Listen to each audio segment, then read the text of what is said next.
Ја објаснив веќе идејата за ветинг, за членувањето во рамките на Демократската унија за интеграција трае се до 5 јуни, до роденденот на нашата партија, и отпосле работната група, нели составена од потпредседателите и секретарите на партијата, ќе ги разгледува сите апликации за зачленување во рамките на ДУИ и во консултација со ограноците и подограноците ќе одлучи за секоја апликација поединечно.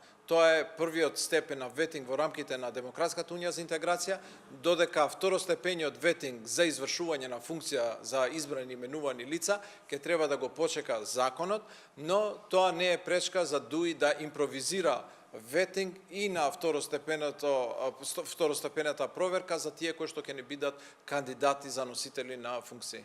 Ја објаснив процедурата минатиот пат. Правиме целосна ререгистрација на членството, која што се надеваме ќе заврши до 5 јуни. Секако некој може да се зачлени и потоа, секој ден може да се зачлени член во политичката партија.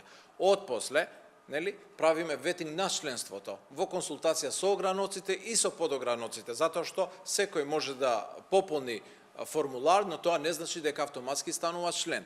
После тоа, одиме на внатрепартиски избори. Младински форум кој што ќе ни започнат веднаш после 5 јуни, имаме избори во сите наши подограноци, во сите наши ограноци и делегирање на делегати за Конгресот на партијата, каде што ќе се избере новото централно претседателство и секако претседателот на партијата.